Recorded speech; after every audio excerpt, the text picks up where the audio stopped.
We now look at creating fault trees for systems composed of components that do not have a single mode of failure.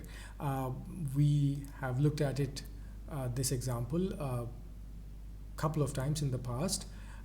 It's a three-state diode, two of them arranged in series, and what you see is the system physical configuration, and as we remember very well, the system success is there is unidirectional current flow, and the system would fail if any one diode is open or both short. So we already derived the block diagram for this, and you remember that we created a success event both in terms of not open and not short. We can take this approach and take it to creating the fault tree. So let's present the fault tree and let's take a look at it part by part. So the system failure, that is the top event, there's an OR gate below. So D1 being open, it's one failure element.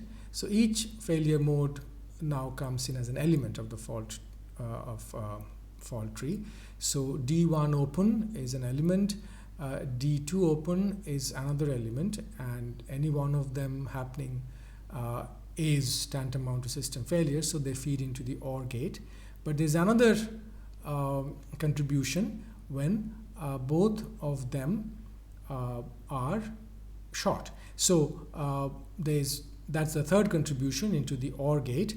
And so if D1 is short and D2 is short, both of them, they pass through the AND gate, and that is the third contribution into the OR gate, which leads to the system failure top event. So please note that we have D1 open as one failure element, D2 open as one failure element, D1 short as one failure element, and D2 short as one failure element, and there are four failure elements here, and obviously they are not all independent.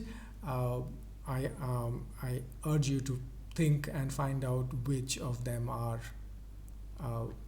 independent and which of them are not. We go to the parallel configuration now of these two diodes, and they are now that's the physical configuration that you see on the screen. We have already created the RBD for this system, and what I would request you to do is now create the fault tree for this system. You would need to use those four failure elements that we had in the previous slide, but you have to arrange them slightly differently, and that would be a nice way to understand how to model such systems.